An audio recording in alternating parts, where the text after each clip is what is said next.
Hello and welcome back to Stellaris. We are about to colonize Crusader 2 and it's going to be interesting. We get to see what exactly that means. Oh, we also found an anomaly which has a very high chance of failure. Interesting. I don't think we really want to... Well, I mean, we could investigate it. There's no real reason not to. Let's research the anomaly. On Landis 3. There we go. That's fine. See how that goes. We'll also slow down the game just slightly. We did see some hostile fleets last time, so we might be in some fleet action. This is not a hostile fleet, the 78. It just kind of likes to hang around. We're also investigating alpha aliens. That's our main situation log. I think it'll finish in 64 days. So in a couple of months, we'll know what these guys are, which is definitely useful. I get rid of the nut. Let's get rid of a couple of those things that we don't need to know about. Back into Kuzram. We've got our kind of military power ship just sitting here, just our fleet, and it's just going to protect our colony ship for a little bit. Get over to Lanzis. Nothing's really happening there. Fleet order finished. You finished your mining station. Cool. We're still a little bit low on energy credits. I guess that means we should probably build a new energy thing somewhere, but don't really have anywhere to build that. Did we find any energy here? No. Found some energy up here, but we can't use it because it's outside our range. We don't have enough influence to do a frontier outpost, so we can't do that just now. Nowhere else has untapped energy, so I guess we'll just send our construction ship back to base, and it can do nothing for just now. There we go. Back into Kuzum 2, and we'll let our colony ship go. And that should allow us to get some more energy because we'll be able to build some stuff there. Critical failure. In the last message, the crew of Kal-Uran reported activity spiking on Lanzis 3 as they approached the surface. Communications were cut off shortly thereafter, and the ship and all aboard are missing, presumed dead. We lost our science ship. Oh no, we need a new one of those. Spaceport, build, science ship. Oh, does that mean we also lost our leader? Or is our leader immune to all that? We lost our leader at level 4. That's pretty bad. We'll recruit a new scientist. What are we looking for? Also, what do these guys currently have? Research speed and minerals, leader experience gain, and research speed particles. So he's leading the physics research. He's leading the engineering research. This one could probably change if we got one of these guys better. And guess what we could do. This is actually a really good one. The anomaly fail risk going down. Yeah, we'll just recruit this guy. Go on, then we can then put them on the science ship when we're ready for that. Special project complete. We finished our alpha aliens thing. We'll get a pop-up about that in just a second. We're now going to go and have a look at this. Oh, we can't actually look at the ceramics right now because we don't have a scientist who's good enough. So I guess we will set our technology going. Planet food just goes up for a little bit of... oh, that's the spaceport thing. Okay, so we could put food in our spaceport. Naval capacity going up is good. Biolabs, they're okay. I think we probably just want the farms. Yeah, they seem fine. Right. How's our colony ship doing? The spaceborne life forms, known which the Evandari head of society research has come to refer to as Tayanki, are docile creatures capable of accessing some lower dimension of subspace. They roam from system to system with relative ease, though nearly the same ease as Evandari fleets. They graze on gases common to the upper layer of many gas giants. It is highly unlikely, to say the least, that this is their only food source, but the intake of other nutrients has yet to be observed. They will rarely, if ever, attack, even when provoked, and they can be safely ignored. Okay. So we've got the option to... the option is available due to the great Evandari nation having the fanatic materialist ethic. Hunting them would be a net loss anyway. Yes. Yes, it would. Cool. So basically we can just ignore them forever. That seems fine. The first Evandari colony. Our colony ship has gently touched down on the snowfields of Vipelor in a deep valley near the equator. The landing site nestled within a large mountain chain and well protected from the elements. The ship has been permanently converted into the administrative headquarters of the new settlement. Complete. Oh, I didn't realize time wasn't paused. And its reactor core is in the process of being removed, so it may serve as the colony's temporary power source. Hundreds of small tents and prefab shelters have sprung up around the former starship's massive hull as colonists begin to disembark in large numbers, the first Evandari city on an alien world. A great day for the Evandari nation. Yes, fantastic. It also means, if we have a look at Vipelor here, oh, it's still establishing the colony. It costs 8 energy per month and will take approximately 12 months to complete. Wow, okay, that's going to take a while. Well, not a while, it's going to cost a lot though. Well, let's hit it up to... oh, we have a science ship done, which we can now assign a leader. We'll assign our new leader here. Let's go see if this leader can investigate the anomaly on Landis 3. Because there's an anomaly there, right? There is no... Oh, the anomaly's just gone. Oh, okay. Interesting. Oh, it wasn't Landis 3? It was Landis 3. Okay, I guess it's just gone. Oh, that's kind of disappointing. We'll send them to go and survey this system then. Maybe they'll find something useful. At the very least, maybe they'll level up and we can go and find out what's up with the ceramics. Right. Yeah, we'll just put it up to max speed and see what's going on. We'll keep our fleet here just to protect our colony while it's spread out. There's no doubt someone will come and try and kill it. We've encountered some form of alien vessels in the Nambia... Oh, okay. In the Nambia system. These strange objects have been flagged as beta aliens until we can learn more about them. We should proceed with caution. Okay. Science ship has encountered a hostile fleet and is evading way... Oh, wow! That is some powerful fleets we've got over there. Okay. This must be near another, like, something. I'm not sure, like another empire, maybe? Or are these like pirates or something? I don't know. We'll research. We'll run away. How about you go survey this one instead? We'll see how that goes. Yes, I wanted you to evade in the direction I told you, but whatever. You can evade the hostiles in this direction. Cool. Science ship. How about you go survey this one? Right. That's fine. Back out. Looking for Kuzurum. Right. We'll set this to max speed again until we get something interesting happening. Research complete. Oh, a research completed. Which one? Defense platforms. Oh, we can find out what that is.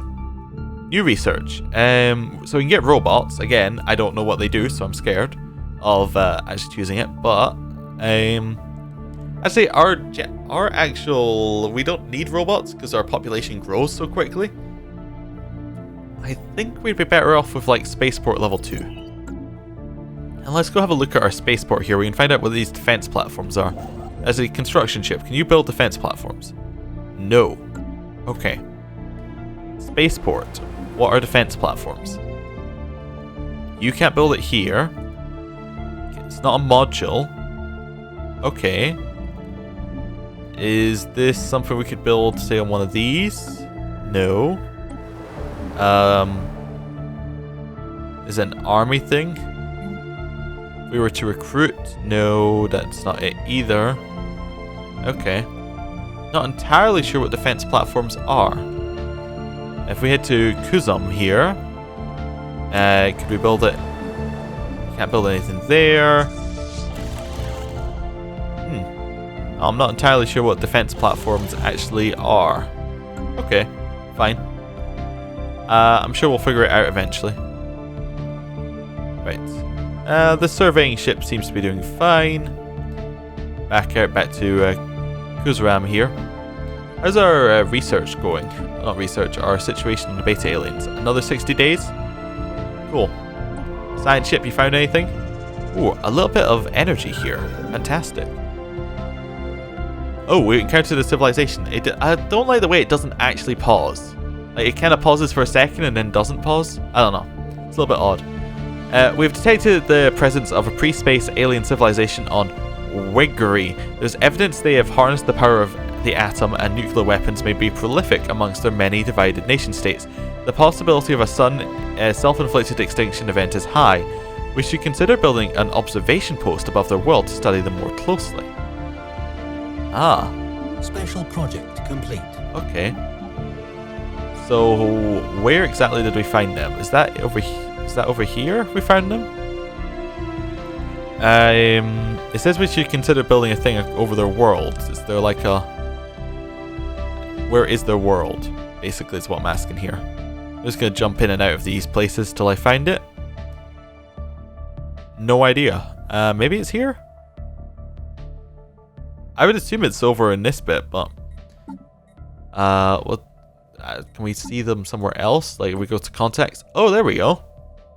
We found these guys. Fragmented nations. Where are they? Like, go to. Anachronous with Wegri. Alright, so it's actually in this one. I see. So it's like an old civilization who hasn't got a flight yet. Ah, cool. Well, indefinitely, we should build... It told us that we should probably build an observation post. Oh, military station. Ah, that must be what the defense station we were looking at earlier is. Okay, cool. Let's go build an observation post over in Wegri. Not within our borders. Fair enough, fair enough. We need a little bit more stuff before we can have it within our borders. Cool. Back out there. Crystalline entities. The reports of strange, free-floating crystal-like objects observed in certain systems have been investigated. The ship-sized object and our slightly smaller but equally crystal-like satellites at first appeared inert, but sudden shifts in orientation relative to our ships and new energy signatures emerging from within the prisms indicate that they should be regarded as hazardous and approached with caution. We can either attempt to engage with the potentially dangerous objects directly, or establish remote surveillance and observe them from a safe distance. Well, I think that we should issue a special project for remote study of the crystals. Situation log updated. There we go. That'll cost us physics research. Okay. Also, what level is our science officer? Still level 1. Okay, so. Physics research, we're only doing physics lab right now, so I think that we can definitely observe these guys for 90 days. Cool. Speed it up. We're almost finished our world, which is nice. Our second planet. Vipelor. Situation log updated. Oh! Evading Whoa, hostile fleet. Pausing. Okay. We've encountered some form of alien vessels in the Drull-Ekril system. These strange objects can be flagged as Delta aliens. Okay. So. I would like to go and investigate those, obviously. Where is the hostile fleet? Oh, it's in Drull. It's actually in our homeworld. Yeah, that's not on. We are definitely looking to engage this hostile fleet. If it's hostile, that seems like something we should not be happy having exist. It's attacking space amoeba. Okay, cool. We finished the survey. Evading. Unidentified object. Who evaded? Was it these guys evaded? Like our construction ships evaded, probably? No, it's heading back. I don't know what evaded. Anyway. I guess we'll send you to go survey the next one along. And you can just keep surveying. Cool. Let's actually do some combat. Yeah, I'm interested to see what happens. Oh, they just warped out. Wow. They went very far. Nope. Don't follow them. Do not follow them. Just go back to our base. I guess it's the problem with hyperspace, is that they can just go really quickly in their warp drives. There must be like a big thing right over here. Somewhere. Okay. I guess that means we probably shouldn't go over there. Oh, we finished our world. We now have some more energy being gained, and we actually have a world. We can assign a governor to administrate a planet more efficiently. Okay. I believe there's like a limit of planet. Yeah, we can only effectively control 5 planets ourselves, and then you assign governors and they'll kind of do it for you. It kind of saves the problem where you have too many planets and you don't really know what to do with them. Right, so we have 1 pop, and they're not very happy. Okay. Do we have any factions? Because Because it says pops will join factions if they're not happy, so... not species. There we go, factions. No factions, no demands. Okay. So here, we have one sitting right here on the reassembled ship shelter. We upgrade that to planetary administration. It costs us a lot of stuff. We also need 5 pops on the planet. Okay, oh, it also shows us where the next pop's going to appear. It's going to be a while before it actually gets there. Yeah, if it gets us some food, that'd be nice. Right, do we want to do another colony? It does cost a lot, but I think it's probably worth it. Or do we want to focus on something else? Maybe we could improve our fleet a little bit. We have a little bit of money. We should also start mining some more stuff. So how about we send you off to mine the stuff that's in our nice protected zone here. In our main area. Also, do we get a... we did not get a spaceport here. How do you build spaceport? Okay. We just need 360. Oh, okay, that's not too bad. Special project complete. Oh. Crystalline entities are unbreakable. The crystalline entities, the name itself a compromise between rival factions of xenobiologists and xenogeologists on Drull, are probably alive. An earlier and perhaps more descriptive name for them was silicate animate matter, and they have little in common with biological life. They are solitary beings, each individual crystal sovereign, rarely seen with more than a sentinel and a smaller cohort entity, aside from the cohort and the sentinel clearly being subservient to the sovereign of the group. The subtle nuances of the crystalline entities' social hierarchical relationships are lost upon us. The entities do not seem to mate, and we have yet to observe any crystals that are recognizably older or younger than others. Contrary to the earlier hypothesis, the shifts in hue between the individual crystalline entities seems to be related not to their age, but to their latent internal charge, which can be violently unleashed. It appears as if the sporadic fluctuations in this charge alter the refractive properties of the crystal. Yeah, how about you find me some use for this? So adds the crystal sonar modifier to your empire. Spend 30 energy to instantly survey any crystalline entity system when entered. That's pretty cool. So if we found another crystalline entity place, we could just be like, survey, and it would do it. I don't know how we work out which ones are crystalline entity, but that's cool. Yeah, so I think we want to build our spaceport out here on Kuzrum, and then maybe we want to build like a frontier outpost over here. Is there somewhere we can... There's nobody where we can have that's habitable over here so far that we know of. There's another habitable planet in Hithram, which we could definitely send another colony ship over to. That's not the worst idea ever. There's also one in Landis, which would be a little bit more useful. It's a tropical world, which is 0% habitability, but we could potentially change it. My thought with having Landis be more useful is if we look at the hyperspace lanes, it would be more useful in terms of protection from hyperspace groups, because they would have to go through either Kuzrum or Landis to get to us. However, there are warp people who could just warp straight past us, and we don't know if there are any wormholes nearby, so, you know, fun stuff. Anyway, I think this is a good point to end the episode. Thank you for watching, and I will see you next time. Goodbye.